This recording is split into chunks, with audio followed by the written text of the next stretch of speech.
Good evening, everyone. I'm the storyteller, and I am here to help you sleep better with true horror stories. Before we begin, make sure to subscribe to the channel and like my video. I would love to know where you are from and what time you're watching this video. So please leave a comment to let me know, and I will draw from that experience to tell even better stories. When you are ready, feel free to relax. The truth is that it was a little difficult for me to move away from my school friends when I was 17 years old because my father had to relocate for work in another state. Nevertheless, I managed to stay in touch with my three best friends, Edward, Frankie, and Mark, over the distance. Every Friday, I would video chat with them on Facebook to stay in touch, but one night, thanks to a video that my friend Mark shared in the chat, things took a very scary and very macabre turn. Approximately 11 p.m., I was alone in my room, as usual, and I connected with my friends via video chat. I recall that at the time, the 2018 World Cup was happening, and that was the main topic of conversation all night. However, just as we were about to say goodbye, Mark asked in the group chat, "Hey guys, do you want to watch something interesting?" Frankie replied, "Sure, dude, what's good about you?" And that's when the story started to get twisted. Mark then, without saying anything more, shares in the group A.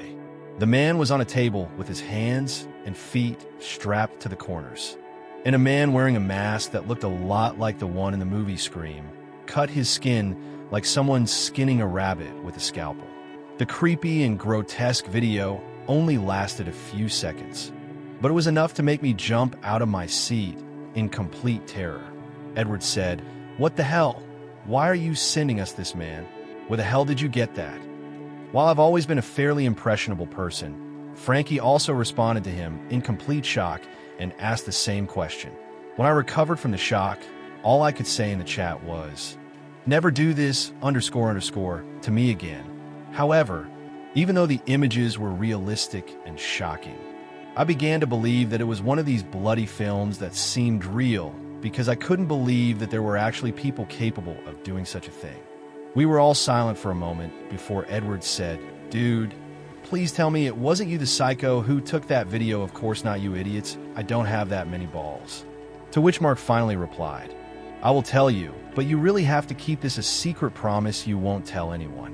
After that, we all began laughing and making jokes about how it was true about the eggs, but after the jokes, Mark admitted to us that he had.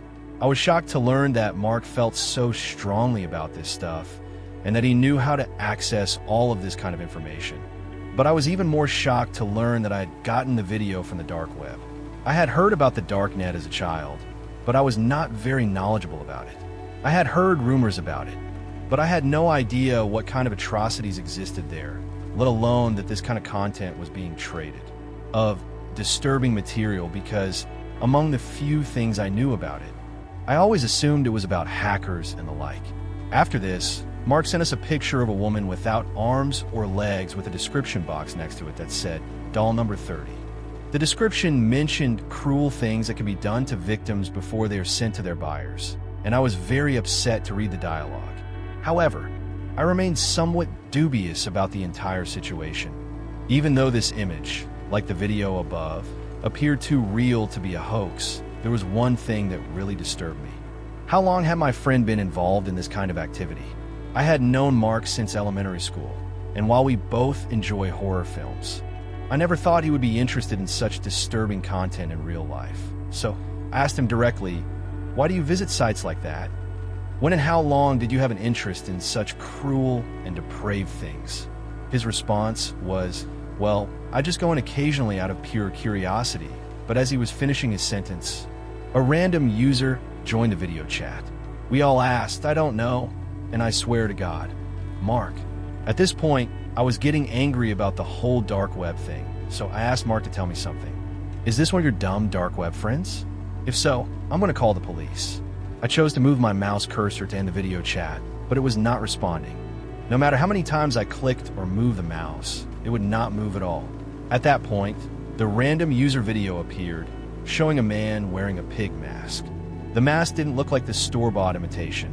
Rather, it resembled the skinned face of a real pig. He wore it as though it were the leather face from the pig slaughter guys. I sincerely hope that this isn't one of those things, Mark. I told my foolish friend about your dumb jokes, knowing that he enjoyed pulling pranks on us occasionally. But Mark reacted angrily, saying that he too had no idea what was happening. At that moment, the man in the pig mask approached the screen, and for some reason, Rayon, I knew he was staring into the eyes of true evil. My friend's video chat abruptly stopped, and the only screen that functioned was the pig man's, and it appeared as though our computers were being taken over. As soon as I heard this man say hello, I jumped back and stammered, asking him what he wanted from me. He said, "Oh, you know that feeling that comes over you when you have a lot of time with someone, huh?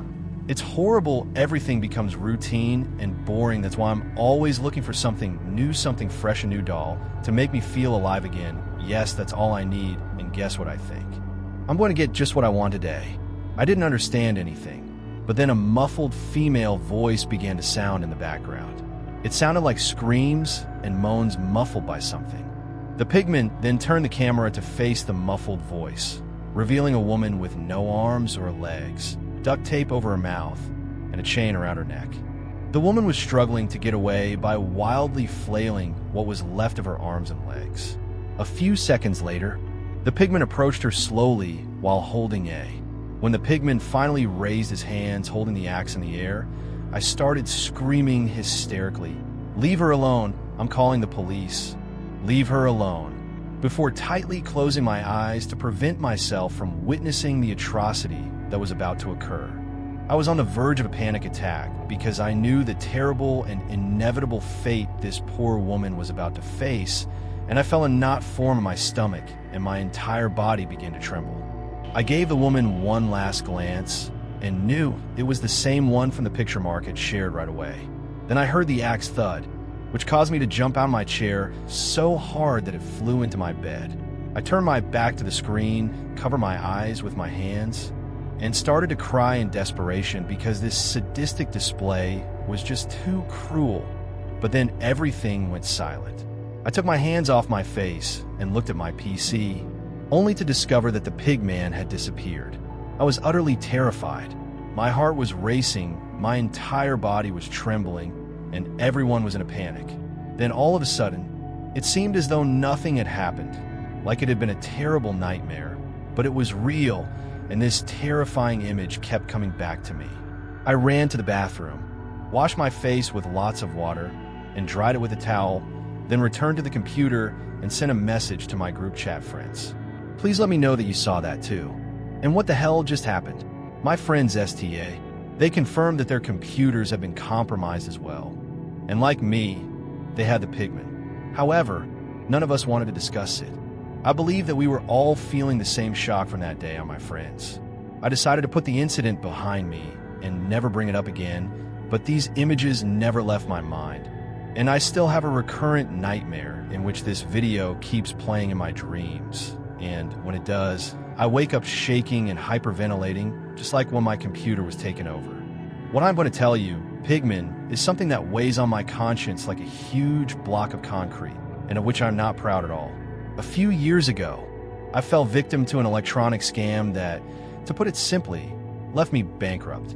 I was drowning in debt and desperate to find a way to earn some extra cash so that I could escape the horrible situation I was in.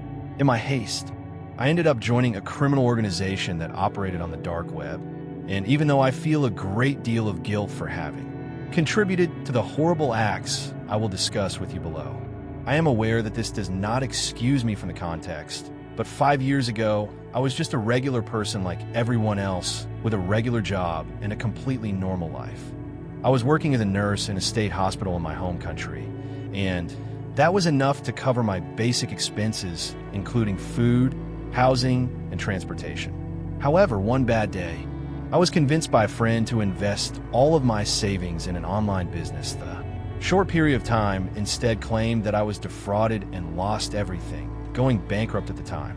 A doctor who was a well-known figure in my country's medical community, who had even lectured in several countries worldwide, had an excellent curriculum, and had an impeccable resume. Prior to joining this hospital, the man had worked at 2 of the most prestigious hospitals in the nation. But he abruptly quit that incredibly lucrative position and began working in this government hospital which was one of the biggest in the nation, but like the majority of state-subsidized hospitals in my country, had rather poor budgetary and infrastructure conditions, seemed very odd to all of us. Of course, no one was able to question this renowned physician. Perhaps he was simply a man with a great vocation of service who felt a great need to offer the best of his knowledge to the most needy.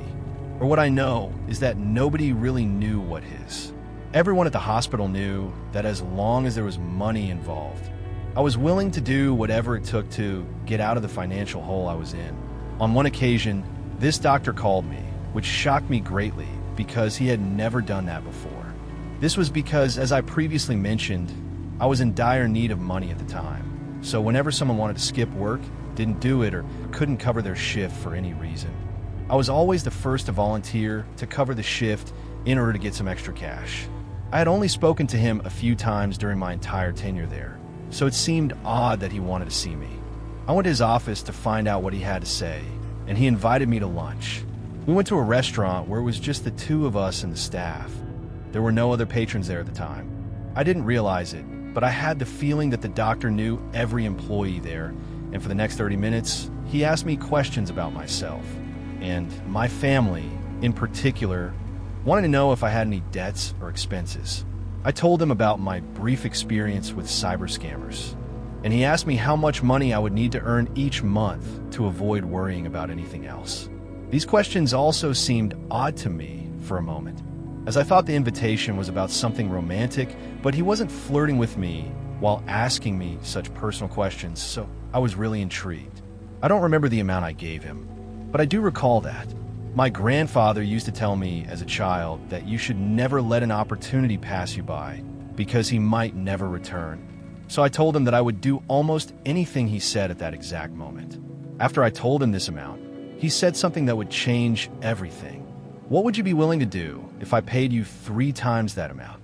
I was completely silent, wide-eyed, and looked like this was real. He said it in a serious and even slightly sinister tone. I realized that things were going in a dark direction at that point, but I listened to him carefully as a sinister smile slowly spread across his face, and he explained to me what it was all about. He told me that he had agreements with 2 doctors and several nurses, and that he also had someone in the morgue, but they moved to another hospital. I know you don't work in the morgue, but I know you get along with the people there and can move around without drawing too much attention, he said. When one of the 2 doctors attending a delivery discovers that the baby is not born alive, the nurses go to notify the other doctor. The first doctor then takes the baby to the morgue, and the other doctor attends a delivery with the help of reliable nurses. Together, they were able to persuade the mother that her baby was stillborn, and they also take it to the morgue. At that point, I swallowed hard, and my throat began to feel extremely dry, and he continued, "What I need you to do is to duplicate There should be 2 missing records for the deceased baby. One for the mother whose child was actually stillborn, and one for the mother who was told that the child was stillborn." What I had just heard was so unclear that I was unable to process it immediately. My mind immediately asked, what will they do with the live baby? But I was unable to ask this question because he went on to explain that the nurse arranges for them to show the same corpse to both families without their knowledge of what happens after the body age. I look at the doctor and apologize, but everyone has to take care of themselves, so I told him I needed to know exactly what I was talking about. The baby was born alive, and your concern is that as soon as both families have seen it, you will take it through the back of the morgue, where the same black van with tinted windows will always be waiting for you. They will open the trunk, and you will put the baby in there, turn around, and go back to the hospital and act like that never happened. Before I agreed, I explained that I already had a foot in this macabre game and that I wanted to know if the amount he mentioned was serious, but I also wanted to know all the risks I was taking. The doctor gave me a serious and intense look and said, "Well, when I was at the other hospital in one slow month, I made $330,000, so if I move to this second-rate hospital, it's because the business is generating a lot of money. I sell them on the black market online. I don't know what they use them for, and to be honest, all I care about is that I have enough money for EAC. Baby, I have to give birth to pay the doctors, nurses, and you if you're willing to get involved. I still have over $4,000 left over. I admit that I was terrified because I knew I couldn't say no any longer because it was obvious that there were dangerous people behind this. I knew too much to simply say no and leave. But I still asked him what would happen if I didn't accept, if I ever wanted to retire from the company, or if I left for any reason. He looked at me and said, "Once you're in, the only way out is dead." I ended up feeling more anxious than I had ever been in my life. And I took a final sip of my coffee with a trembling hand and said, "I'm in." That's how I started working. I didn't work directly on the dark web, but I did work for a doctor who was directly involved in this network, so I was also a part of one of the many ghoulish organizations operating there. When I had to do it for the first time, I felt like crying and throwing up because I was disgusted with. My survival was at risk at that point, so it wasn't just about money. However, the doctor discreetly gave me $500 after I delivered the baby at the end of my shift, which helped to ease some of my guilt. I hate to say this and I apologize because I know it's a terrible thing to do, but as I grew accustomed to my job, I made $6 50.00 in 1 month. At times, they would even ask me to simply ignore the babies who had already passed away in order to get payment. No one sells their soul to the devil and is left owing him. So this whole thing went to hell. A few years ago, when I was coming out of the morgue to deliver a baby who had supposedly died, everything went according to plan, the van was there, and then all of a sudden, there were a lot of shots. The van accelerated, and I was suddenly surrounded by a number of men dressed in civilian clothes. They pushed me into a white car, gagged me, bound me, and blindfolded me. They kept me in the car for roughly 3 hours until we came to a stop. On the third day, someone identified himself as an agent of my nation's cyber police and informed me that I had 2 options: either cooperate with them or simply let me go. Obviously, this was a difficult situation. The house where they took me out of the car, pushed me, and tied me to a chair did things to me that I would rather not repeat or relive. After they were done, they left me alone for 2 days without food or water. I was terrified and didn't know in whose hands I was, but I would soon learn. Proposition. It was clear that the organization already knew that I was under police custody and that going out on the street unprotected was a death sentence. As a result, I was forced to assist the police. And with the help of the information I gave them, they were able to apprehend the doctor and his goons inside the hospital. However, we were only a small portion of that massive criminal organization. And at this time, the authorities are protecting the doctor, myself, and other important players in the dismantling of this organization. Since karma is unforgiving, they could find me at any time. And that would be the end of me. Amanda and I met in high school and clicked right away. We quickly began dating, and it wasn't long before we were in a relationship. She was a wonderful girl. So over the years, our love only grew stronger and stronger. In fact, we studied the same major so that we could spend most of our time together.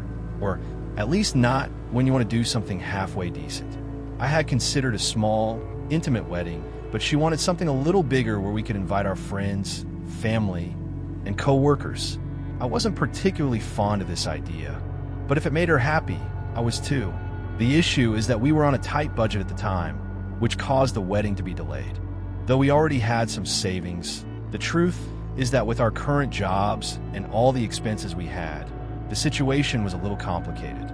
However, a few months later, Amanda received an unexpected job proposal that was very promising, and that could be the solution to our budget problem. The only drawback is that she would have to travel and live in South Carolina for 4 months.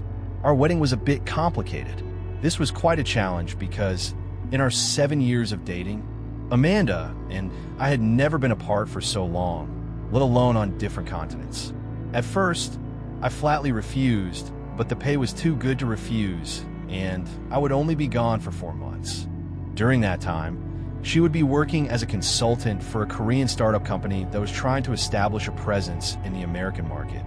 But while they were setting up their headquarters here, she was to work at the Korean headquarters. But for me, the thought of Amanda being by herself in a foreign country and so far away from me really stressed me out. I was worried about her safety and how much I missed her, but I was also afraid that something might happen to her. Little did I know that all of my nightmares were going to come true. Being away from Amanda definitely had a negative impact on my health because I was always feeling anxious about her a few days after she left. I never understood why, but I had a persistent feeling that something terrible might happen to her due to a news story about these mafias operating in various Asian countries and kidnapping women in the West with false propo. Sal's for white slavery.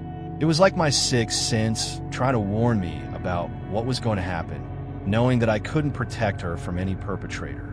This made me extremely anxious, which is why I always detested the whole long-distance relationship thing. However, Amanda told me that she had a co-worker who offered to be her flatmate as well.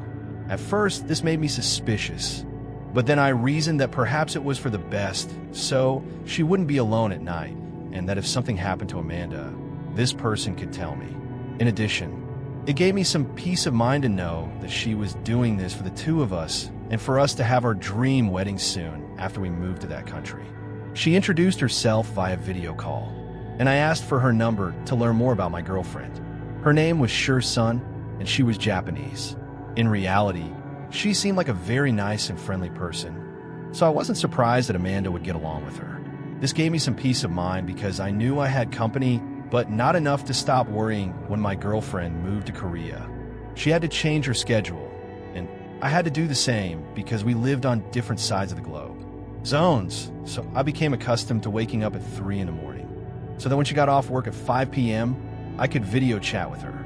In Korea, I would speak with her every day after work, which ended at 5 p.m. And when she informed me that the firm was planning a large costume party, and she was thrilled to accompany Shizun, I didn't see anything wrong because she was putting a lot of work and had a right to a little diversion. That night, like every other night, I stayed up till 3 in the morning. I tried calling Amanda, but she didn't pick up. Naturally, it was the day of the costume party they had planned at work, so I stayed up waiting for her to get home. To kill time, I decided to check Facebook, and when I did, I noticed that they had posted something in a group called I Love Korea. I had started following that group a while back because they shared a lot of interesting information for Americans who were unfamiliar with Korean culture and daily life. The majority of the comments were very positive, but one in particular caught my attention. If you're thinking about going to Korea, you have to see this first. There was a link next to it, and I stared at it for a moment, considering scrolling down the page, but for some reason, I clicked on it, and that's when it all began. At that point, a low-quality video began to play. When I first saw this, I thought it was one of those dreadful videos for people who enjoy watching such things, so I pressed the X's and closed it. However, it opened again and continued playing the same image of this woman, so I closed it again, and it opened again and so on, until I left it and then it zoomed in on my cell's entire screen. It showed a completely nude blonde woman with her hands tied to the ceiling, wearing a leash and wearing a white mask that read underskirts her. I swear that at that moment, I kept thinking that it was one of those sick sex videos and that it was all a setup. But what happened next stuck in my memory to this day is the scariest thing I have ever seen in my life, the man approaching the girl. I thought that my phone had somehow contracted a virus or something, but the truth is that I don't know much about those things. Started yelling and pleading with him to let her go. But then this guy looked into the camera, waved, and then instantly cut the girl's body in half. I can't even put into words how shocked I was at the time, because I didn't anticipate anything like that. Then this man came up to the camera and began waving slowly with his hand. And a second later, the video ended. I was completely stunned as that horrible image replayed in my head, and my heart began to race. This is the scariest thing I've ever seen in my life. My breathing became so rapid that I felt like I was choking, and my hands began to perspire and shake. What's worse is that all I could think about was Amanda. I barely recovered from my shock, and with trembling hands, I called her number 10, 20, 30 times, I don't know how many times, but she didn't answer. I then called Shizun, and it was the same, and I discovered that she had uploaded a series of pictures in her. I was still in shock from what I'd seen when I saw them, but I knew she was okay. That is, until I noticed a really unsettling detail in all the pictures my girlfriend had posted. She was standing next to Sun, surrounded by a lot of people in costume, but in the middle of the crowd. Very close to them, There was a figure that I instantly recognized.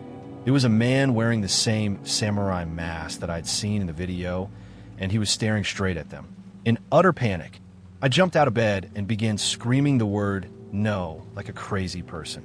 I repeatedly dialed Amanda's number and Sherzuen's number, but neither time did I get a response. In desperation, I threw the phone on the bed and placed both hands on my head. Suddenly, the phone rang. It was a video call from Amanda. I jumped back on the phone and answered it right away. But then fear took over my entire body, and my worst fears arrived.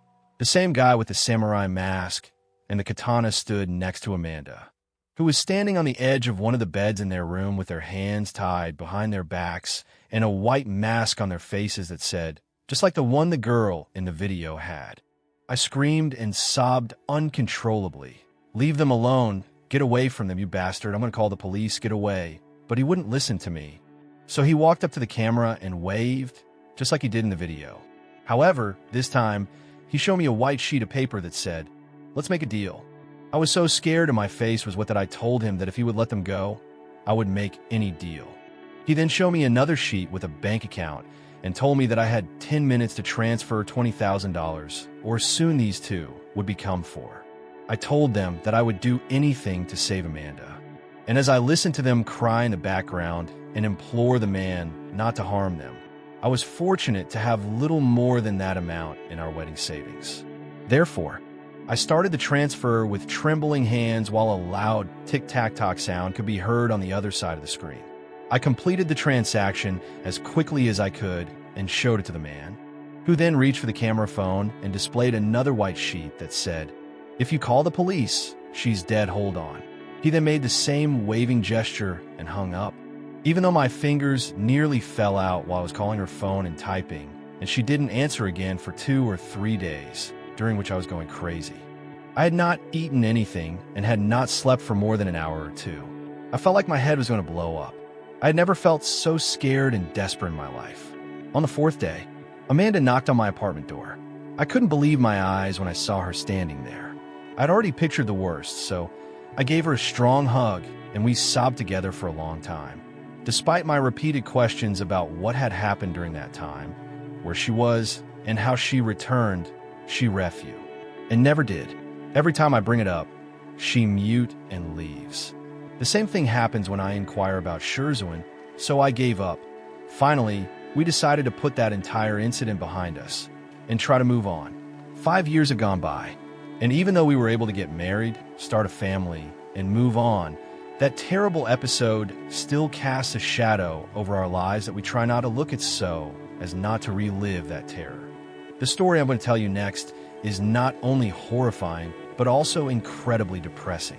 Approximately 9 or 10 years ago, I started working as a warehouseman in a big warehouse on the outskirts of the city. It was there that I met Teresa, a 29-year-old woman who was my partner in the textile industry. Although we weren't close friends, we were good companions. And I really enjoyed spending afternoons with her when we had a little more free time, because she was a very nice girl with a good sense of humor. Teresa was Colombian and had come to the United States by herself. She used to be very responsible with her work and was almost always the first to arrive and the last to leave. In addition, she had never missed a day in the 2 years she had worked in this store.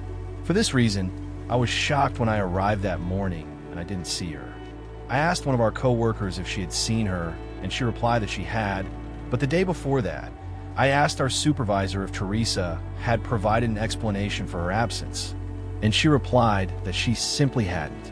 Show up, even though that seemed a little odd to me at the time. I didn't really give it much thought at the time. It was just something I missed.